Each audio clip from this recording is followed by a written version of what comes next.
Congress party media के माध्यम से बहुत सारे निराधार आरोप माननीय मुख्यमंत्री जी के ऊपर लगा रहे हैं, लेकिन मैं इतना कहना चाहूँगा कि जिस प्रकार से माननीय मुख्यमंत्री जी ने पिछले 2.5 वर्षों के दौरान जो काम किए और कोविड के समय में भी जिस प्रकार से प्रदेश सरकार इस लड़ाई को लड़ रही है, उनकी कार्यकुशलता के लिए जिस प्रकार से उनको बहुत तेज गति से काम करने वाला बहुत ही कार्यकुशल मुख्यमंत्री और बेस्ट परफॉर्मेंस का अवार्ड दिया गया, उसे कांग्रेस के नेताओं में बौखलाहट है। इस बात को पचा नहीं पा रहे हैं और लगातार मीडिया के अंदर दुष्प्रचार माननीय मुख्यमंत्री जी को लेकर कर रहे हैं। इसके साथ साथ मैं कहना चाहूँगा, कोरोना के समय में कांग्रेस पार्टी सुप्त अवस्था में चली गई थी और इस दौरान किसी एक भी व्यक्ति को इन्होंने अपनी ओर से, चाहे वो राशन किट मुहैया करवाने की बात हो, फूड पैकेट्स की बात हो, चाहे पीएम केयर्स फंड की बात हो या सीएम कोविड फंड की बात हो या फेस कवर प्रोवाइड करने की बात हो, किसी भी व्यक्ति ने कोई व्यक्ति बताए कि उन्होंने इस समय अपना कितना योगदान इसके लिए दिया, लेकिन प्रदेश सरकार ने बहुत अच्छे ढंग से काम किया। और अगर हम केंद्र सरकार का 1 वर्ष के कार्यकाल की भी बात करें, जिस प्रकार से केंद्र सरकार की जो उपलब्धियां रही, उसमें चाहे 3 तलाक को समाप्त करने की बात हो, चाहे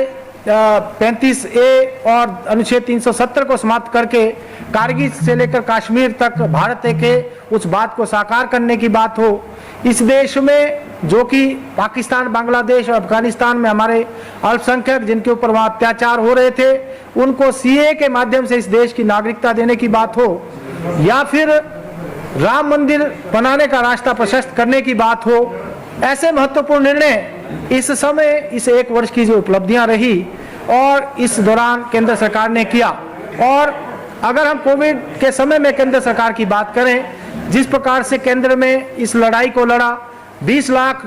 करोड़ से अधिक का आर्थिक पैकेज इस देश के गरीबों को, इस देश के मजदूरों को, व्यापारियों को, व्यवसायियों को, छोटे उद्यमियों को और शिक्षा जगत के लिए और अन्य क्षेत्रों में दिया गया।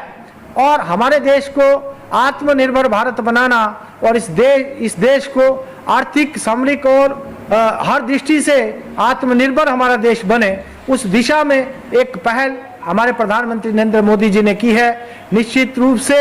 आने वाले समय में जो हम देख रहे हैं, हमारा देश आत्मनिर्भर बनेगा, तेज गति से विकास करेगा, जो कि इस कोविड के समय में भी जिस प्रकार से जो निर्णय लिए गए, हम जो देखते हैं, जो आज देश की स्थिति को हम देखते हैं, बहुत सारे विकसित देशों की अपेक्षा आज हमारा देश बहुत अच्छी स्थिति में है। उसमें चाहे हम मोर्टेलिटी की बात करें जो कि हमारे देश की सबसे कम दुनिया के अंदर है, चाहे हम रिकवरी रेट की बात करें जो कि दुनिया के अंदर सबसे बेहतर है, और यही नहीं है, कोविड की लड़ाई में भी जिस प्रकार से हमारा देश आज स्वयं ही PP किट, N95 मास्क बनाने लगा है, आज वेंटिलेटर्स हमारे देश में बन रहे हैं, हर प्रकार की कोरोना से लड़ाई के लिए जो आवश्यक वस्तुएं हमारे देश में बन रही है, और साथ ही साथ जिस प्रकार से देश की जनता इस समय सरकार के साथ खड़ी हुई है, कोरोना की लड़ाई को भी हम जीतेंगे। और ये तभी संभव हो सका जब हमें एक सशक्त नेतृत्व, एक सशक्त प्रधानमंत्री नरेंद्र मोदी जी के रूप में मिला। तो आज मैं ये कहना चाहूँगा, चाहे हम केंद्र सरकार की बात करें या प्रदेश सरकार की बात करें, बहुत अच्छे ढंग से आदरणीय मोदी जी के नेतृत्व में हमारा देश और माननीय जयराम ठाकुर जी के नेतृत्व में हमारा प्रदेश कार्य कर रहा है, और निश्चित रूप से हमारा प्रदेश और देश तेज गति से आगे विकास करेंगे, ऐसा मुझे विश्वास है। इसके साथ साथ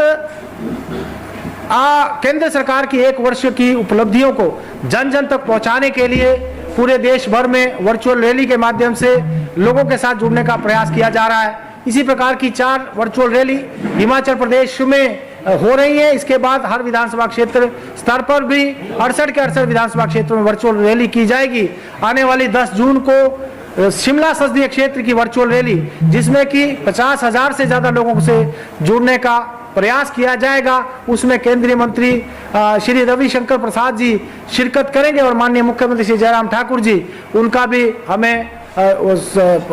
जनता को संबोधन मिलेगा। तो पहली वर्चुअल रैली शिमला पार्लियामेंट्री की आने वाली 10 जून को रखी गई है। इसके बाद तीनों अन्य जो हमारे पार्लियामेंट्री क्षेत्र है उनकी वर्चुअल रैली होगी। इसके बाद 68 के 68 विधानसभा क्षेत्रों में भी इसी प्रकार की वर्चुअल रैली के माध्यम से केंद्र सरकार और प्रदेश सरकार की योजनाएं और जो विकास के काम हैं उनको जन जन तक पहुंचाने का प्रयास किया जाए।